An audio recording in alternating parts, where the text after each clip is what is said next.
Halo warga intelektual sekalian. Baru-baru ini lagi rame di media sosial di mana Mas Panji Pragiwaksono dilaporkan penistaan agama, guys. Wow. Dilaporkan oleh siapa? Dilaporkan oleh FPI. Ya, saya juga bingung ya. Kenapa sih zaman sekarang masih ada FPI? Bukannya FPI itu sudah dibubarkan ya? Nah, yang jadi pertanyaan, kenapa FPI melaporkan Mas Panji Pragiwaksono ini penistaan agama? Apa yang disinggung oleh Mas Panji? Nah, yang jadi pertanyaan, kenapa FPI ini tidak mengurusi yang namanya korupsi ya, seperti misalnya kasus korupsinya mantan Menteri Agama. Kenapa nggak fokus mengurus itu? Kenapa? Kenapa malah fokus mengurusi pelawak bernama Panji Pragiwaksono? Saya tidak berpihak pada Panji Pragiwaksono di sini ya. Saya berpihak pada apa? Saya berpihak pada kebenaran. Saya tidak mendukung FPI, saya tidak mendukung Mas Panji. Artinya gini, di satu sisi bisa saya mendukung Mas Panji, di sisi lain bisa saya tidak mendukung Mas Panji ya. Jadi saya benar-benar netral di sini ya. Artinya gini guys, ketika Mas Panji misalnya menyinggung fisik Mas Gibran misalnya, maka saya bisa marah, saya bisa tidak setuju dengan Mas Panji. Artinya bukan berarti saya benci dengan Mas Panji, tapi di sisi lain saya juga bisa membela beliau. Karena apa? Karena beliau ini dituduh penistaan agama. Yang jadi pertanyaan, kenapa ormas-ormas yang ada di Konoha itu lebih mengurusi yang namanya pelawak daripada mengurusi yang namanya intoleransi, mengurusi yang namanya bubarin paksa, mengurusi yang namanya korupsi, dan lain sebagainya. Apa alasannya?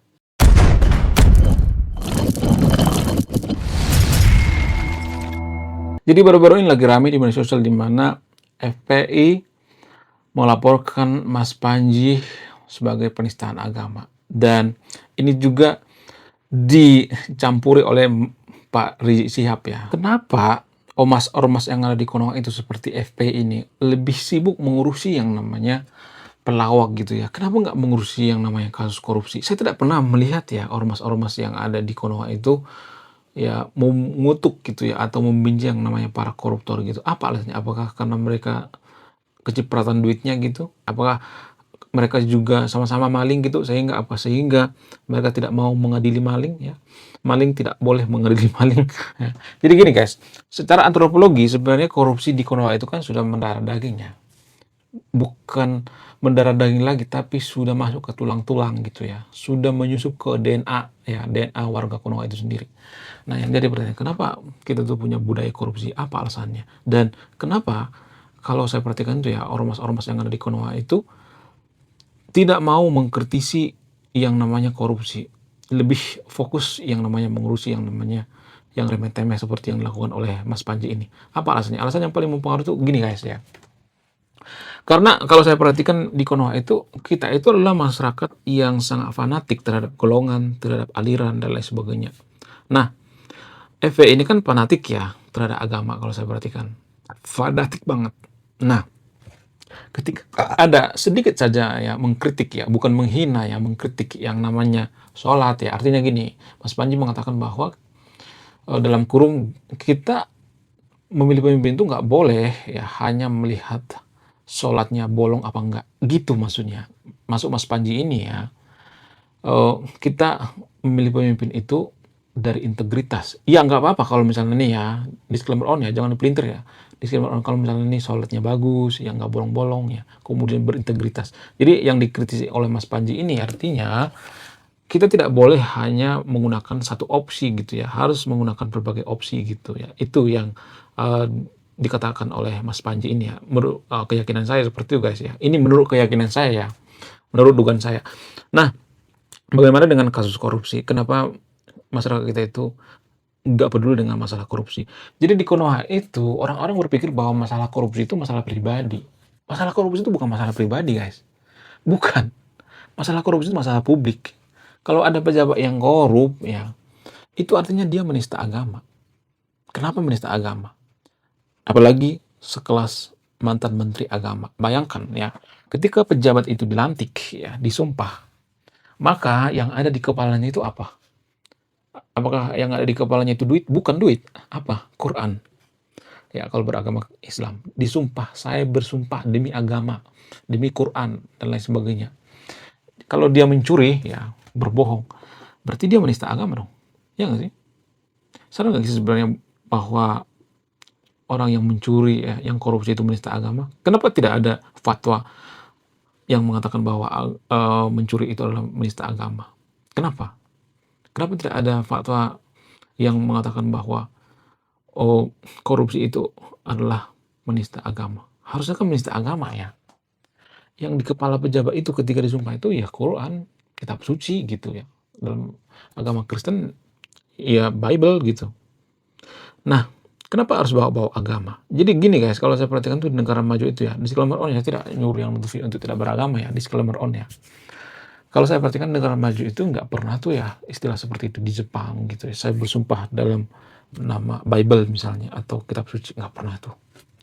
Jadi menurut dugaan saya, menurut keyakinan saya, karena warga Konoha itu banyak yang bermental maling sehingga mereka disumpah dengan kitab suci itu karena apa? Karena supaya ya mental malingnya itu agak sedikit ciut gitu. Itu menurut keyakinan saya ya.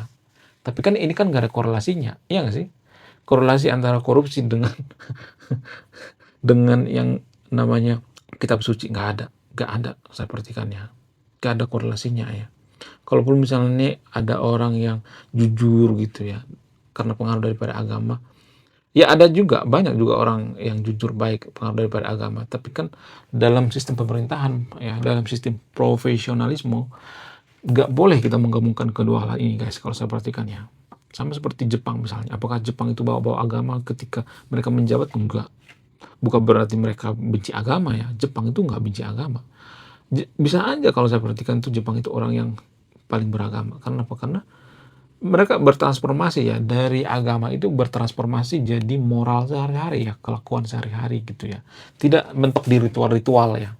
Sementara kalau saya perhatikan tuh ya, FPI ini mentok di ritual-ritual. Kalau misalnya nih ada yang mengkritisi ritual-ritual, maka mereka akan marah. Kenapa? Karena kefanatikan mereka. Kemudian karena mereka nggak berpikir bahwa masalah korupsi itu masalah publik. Ya, kalau masalah agama itu masalah pribadi kan sebenarnya ya. Privasi kan, ya nggak sih? Menurut kalian gimana? Apakah agama itu privasi atau tidak? Jadi kita itu lebih banyak mengurusi yang namanya masalah privasi daripada masalah publik. Kalau orang korupsi itu biasanya kita akan mengatakan, kita mah nggak ikut-ikutan masalah itu. Kita mah nggak ikut-ikutan. Kenapa nggak ikut-ikutan? Harusnya lu ikutan gitu. Karena ini masalah publik ya. Kalau misalnya ada mantan menteri agama korupsi, itu masalah publik guys, bukan masalah pribadi. Ya kalau agama itu masalah pribadi. Kalau misalnya nih ya ada orang melakukan ritual ibadah, itu masalah pribadi mereka, bukan masalah publik. Korupsi itu masalah publik. Ya cuman di Konoha itu ya, kalau saya perhatikan itu kita lebih fokus mengurusi yang namanya masalah pribadi seperti perselingkuhan, gosip. Di Konoha itu ya perselingkuhan dan gosip itu sangat disukai. Bahkan kita sampai lupa kasus korupsi-korupsi yang ada di Konoha hanya karena apa? Hanya karena tertutup oleh berita-berita perselingkuhan. Jadi kalau Anda jeli, kalau ada kasus korupsi yang sangat gede di Konoha, maka akan muncul yang namanya berita perselingkuhan. Akan muncul berita settingan perselingkuhan. Biasanya para artis ya, pura-pura selingkuh gitu ya, atau pura-pura cerai gitu.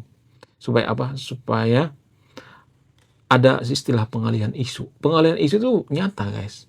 Itu bener guys. Itu bukan konspirasi. Itu diatur sebenarnya guys, pengalihan isu itu.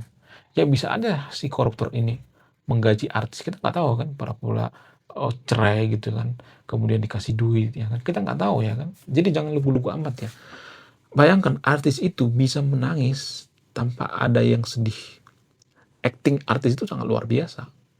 Artis bisa berakting tanpa ada yang sedih ya. Kalau dikasih duit ratusan miliar, siapa yang nggak mau ya?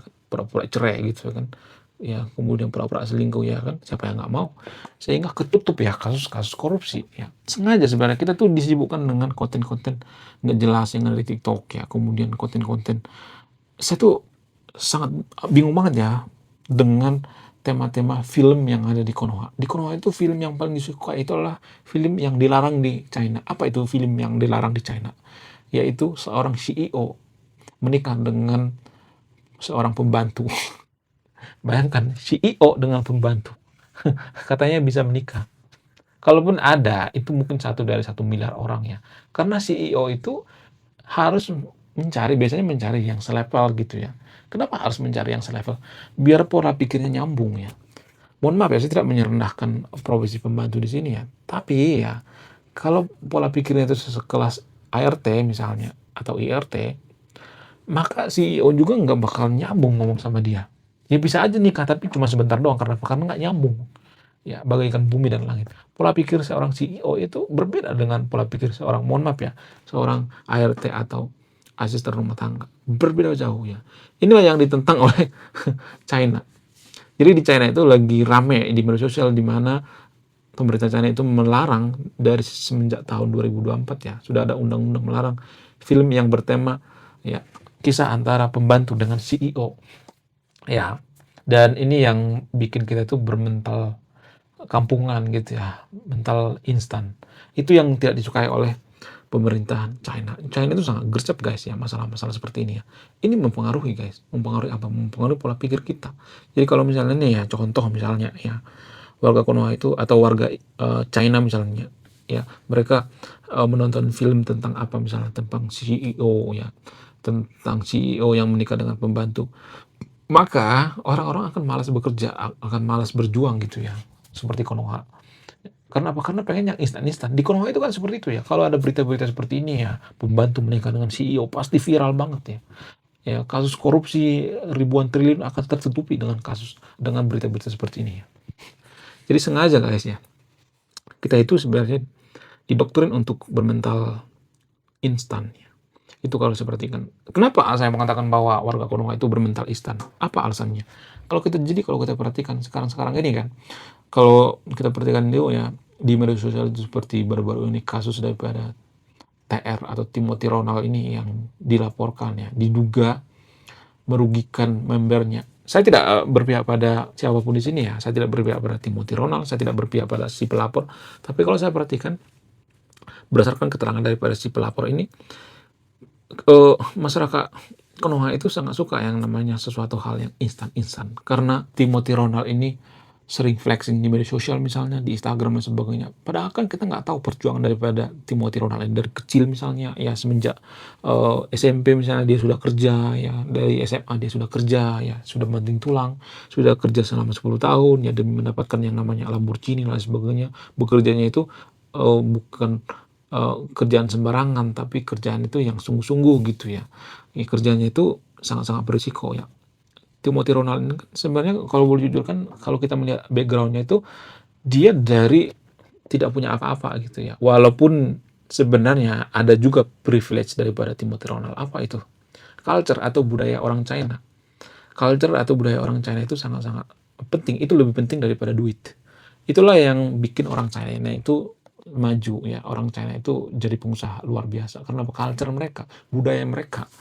Nah, ketika ada orang yang pengen seperti Timothy Ronald yang pengen instan-instan gitu ya, pengen cepat kaya, maka akan tergiur dengan yang namanya investasi-investasi. Saya tidak mengatakan bahwa akademi kripto daripada Timothy Ronald ini scam ya, saya tidak mengatakan seperti itu. Tapi kan ada banyak tuh ya, dulu Indra Kents misalnya, Doni Salman misalnya dan sebagainya. Ya ada tuh ya kisah-kisah seperti ini ya. Ada banyak sebenarnya modus-modus seperti ini. Kemudian zaman dulu ada yang namanya dengan kampung kurma dan lain sebagainya. Pokoknya ada saja ya yang terjerat yang namanya kasus-kasus seperti ini ya.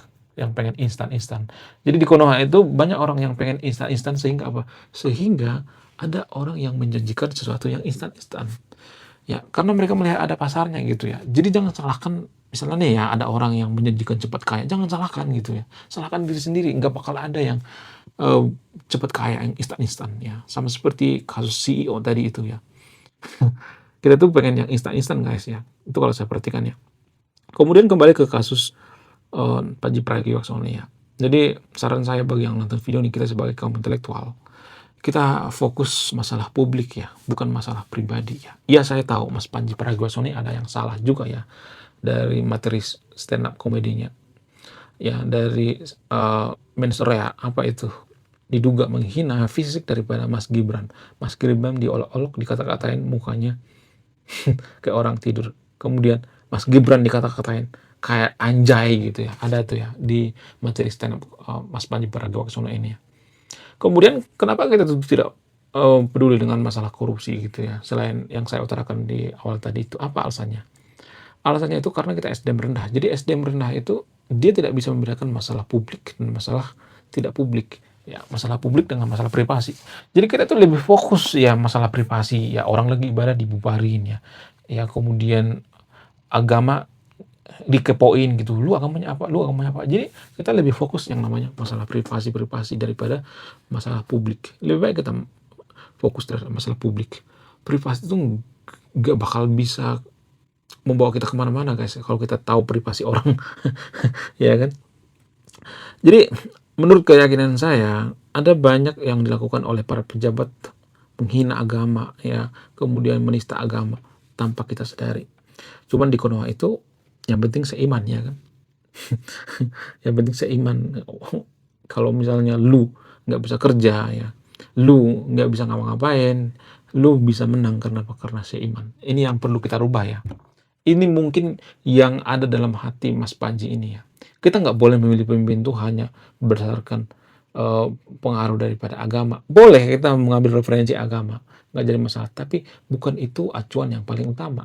Acuan yang paling utama itu artinya berintegritas, jujur, cerdas. Faktor agama juga boleh. Saya tidak melarang orang yang untuk memilih pemimpin berdasarkan referensi daripada agama.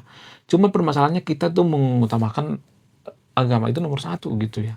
Menempatkan ya agama itu nomor satu. Jadi mohon maaf bagi yang nonton video, nggak jadi masalah ya kalau ada orang yang mengurutkan ya memilih pemimpin itu nomor satu agama, nggak jadi masalah. Tapi kan kalau pilihan kita benar ya, kalau prinsip kita benar, maka kita akan mencari negara maju. Buktinya Konoha nggak maju-maju kan. Kalau Konoha nggak maju-maju, itu artinya ada banyak yang salah dengan cara berpikir kita.